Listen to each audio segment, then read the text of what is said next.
साखर सोडली मग आता पुढे काय? इथेच थांबणार आहात का? हातावर हात देऊन बसणार आहात का? नाही ना.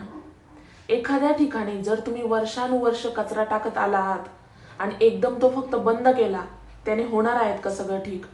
नाही ना. Hello beautiful souls, welcome back to my channel. माझं नाव चैताली आणि मी रोज एक वेट लॉस विषयी म्हणा किंवा सेल्फ ग्रोथ विषयी म्हणा किंवा डिसिप्लिन विषयी म्हणा, कोणत्या ना कोणत्या एका विषयावरती व्हिडिओ घेऊन येत असते. आजचा विषय असा आहे, साखर तर तुम्ही सोडलीये, मग पुढे काय? इथेच थांबायचं का? नाही ना. तर मागच्या आठवड्यामध्ये मी एक व्हिडिओ टाकला होता की साखर बंद करा तर तुमचं वजन कमी होईल. होणारच, डेफिनेटली होणार. पण मग साखर बंद करायची आणि तसंच बसायचं का? नाही. तर साखर बंद जरी तुम्ही केली आहे तरी पण बाकीच्या गोष्टी आपल्याला करायला हव्या, हो की नाही? तर मी तुम्हाला एक उदाहरण देते. जर सपोज तुम्ही एखाद्या तुमच्या जवळच्या ठिकाणी किंवा मोकळ्या जागेमध्ये घराच्या आसपास तुम्ही वर्षानुवर्ष कचरा टाकत आहात, थोडा करून कचरा टाकत आहात आणि तुमच्या आता लक्षात आलं की त्या कचऱ्याचा आता आपल्याला त्रास व्हायला लागलेला आहे, तिथून दुर्गंधी यायला लागलेली आहे किंवा वेगळ्या काही प्रकारचा त्रास होऊ शकतो आपल्याला. तर त्या कचऱ्याचा आता आपल्याला त्रास व्हायला लागलाय.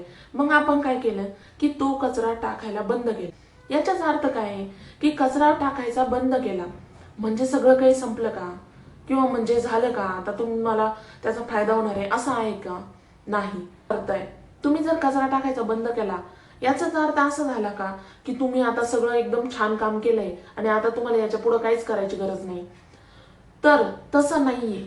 तुम्हाला तो कचरा व्यवस्थित जागी विल्हेवाट लावावी लागेल किंवा तो कचरा कसा कमी करता येईल किंवा त्याच्यामध्ये भरपूर असे घटक असतात की ते विघटनच होत नाही. म्हणजेच काय, ते कचऱ्यात पूर्ण कुजून जाणारच नाहीये. तुम्हाला त्याची योग्य ती विल्हेवाट लावाच लागणार आहे. त्याच्या दृष्टीने तुम्ही प्रयत्न करणार ना, की फक्त तुम्ही कचरा टाकायचा बंद केला म्हणजे सगळे प्रश्न सुटतील असं नाही. म्हणजेच काय, तुम्ही आता साखर बंद केली म्हणजे सगळे प्रश्न सुटलेत असं आहे का? नाही. जी तुमच्या शरीरात वर्षानुवर्ष साखर साठलेली आहे किंवा वर्षानुवर्ष फॅट साठलेल्या आहेत, त्या तुम्हाला कमी करायच्या दृष्टीने वेगळे पर्याय पण बघावेच लागणार आहेत ना. की तुम्ही फक्त साखर बंद केली आहे आणि झालं असं आहे का? नाही. तर तुम्हाला बाकीच्या गोष्टी पण लक्षात घ्याव्या लागतील ना. योग्य आहार, व्यायाम, योग्य सवयी, पुन्हा साखर आपल्या शरीरात कशी जाणार नाही याविषयी काळजी, क्रेविंग्स कशा कमी करायच्या, व्यायाम कसा व्यवस्थित करायचा, ह्या सगळ्या गोष्टी आपल्याला लक्षात घ्यावे लागणार आहे. तुम्ही फक्त साखर बंद करताय म्हणजे वरतून घ्यायची साखर बंद करताय. जी ऑलरेडी तुमच्या शरीरात जी साखर आहे ती हळूहळू कमी होणारच, बॉडी त्याचा उपयोग करून घेणारच. पण जर तुम्हाला आणखी फास्ट काम पाहिजे असेल किंवा आणखी फास्ट इम्प्रूव्हमेंट पाहिजे असेल तर तुम्हाला योग्य ते हालचाल करणं गरजेचंच आहे.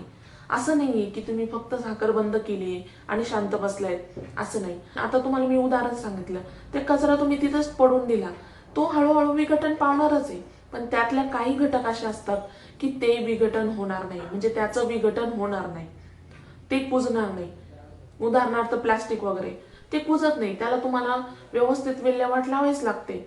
त्याच प्रकारे आपल्या शरीरामध्ये पण काही शुगर अशी साचलेली असते किंवा काही फॅट्स असे असतात, त्या एकदम अशा स्टबन फॅट असतात किंवा त्याच्यामुळे त्यांना योग्य पद्धतीने आपल्याला कट करावं लागतं. तुम्ही फक्त साखर बंद केली आहे आणि शांत बसलेत असं नाही, तुम्हाला बाकीच्या पण हालचाली कराव्या लागणार आहेत. उदाहरण देते, जर तुम्ही एखादा छोटा मोठा व्यवसाय सुरू केलाय किंवा कंपनी सुरू केली किंवा कोणतीही गोष्ट तुम्ही सुरू केली, तुम्ही फक्त सुरू करून बसणार आहात का? नाही ना. ती कशी ग्रो करणार आहे, त्याला आणखी तुम्हाला काय करता येईल ह्या गोष्टी तुम्ही पाहणार आहात ना. की तुम्हाला आणखी इम्प्रूव्हमेंट काय करता येणार आहे त्याच्यामध्ये, किंवा तुम्ही ती कंपनी आणखी ग्रो कशी करणार आहे, त्या कंपनीचा जास्तीत जास्त फायदा आपल्याला कसा होणार आहे किंवा जास्तीत जास्त लोकांपर्यंत ती कंपनी कशी पोहोचणार आहे किंवा त्या कंपनीचे प्रोडक्ट कसे पोहोचणार आहे किंवा मार्केटिंग स्ट्रॅटेजी काय असणार आहे, हे सगळं तुम्ही बघणार आहात ना. की तुम्ही फक्त कंपनी सुरू करून दिली आणि शांत बसून बघायचं असं नाहीये. सांगायचा मुद्दा एवढाच आहे की जर तुम्ही एखादी गोष्ट चांगली सुरू केली ना तर त्याचा फॉलोअप घ्या, त्याच्यात आणखी काय इम्प्रूव्हमेंट करता येईल किंवा आणखी कोणत्या गोष्टी आहे का जे त्याची प्रोसेस फास्ट करणार आहे, हे आपल्याला लक्षात घ्यायचंय.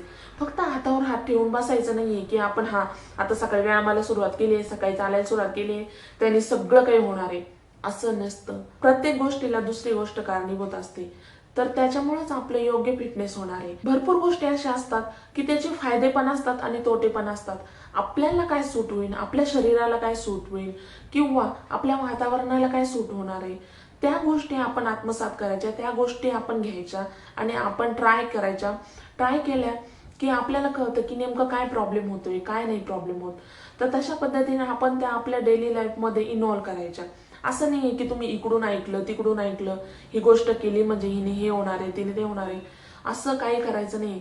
उगाच कोणते तरी फॅड किंवा ट्रेंड आपल्याला घ्यायचे आणि आपल्या आयुष्यात लागू करून घ्यायचे नाहीये. आणि त्याने आपल्याला जर नुकसान झालं तर फक्त नुकसान आपलं स्वतःच होणार आहे, बाकी कुणाचं काही जाणार नाही. त्याच्यामुळं कोणतीही गोष्ट सुरू करताना आधी तिचे फायदे तोटे सगळे व्यवस्थित बघा. त्यामुळेच कोणत्याही फॅड कडे तुम्ही जाऊ नका, कोणत्याही ट्रेंड कडे तुम्ही जाऊ नका. जे तुम्हाला सूट होईल, जे तुमच्या शरीराला सूट होईल, जे तुमच्या आहारामध्ये तुम्हाला नॅचरली घेऊ शकता किंवा तुम्हाला इझिली अवेलेबल आहे, अशा गोष्टींकडे जास्त कल राहू द्या. साखर बंद करणं हे कोणतं ट्रेंड नाहीये, तर ती लाईफस्टाईल आहे.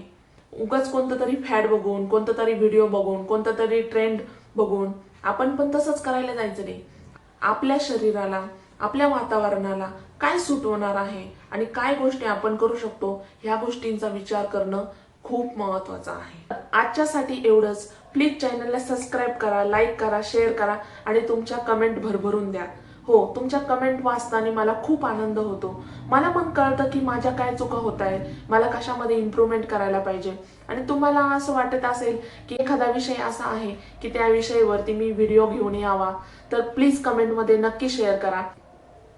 तर पुन्हा भेटू नवीन व्हिडिओमध्ये. तोपर्यंत हेल्दी राहा, फिट राहा आणि शुगर फ्री राहा.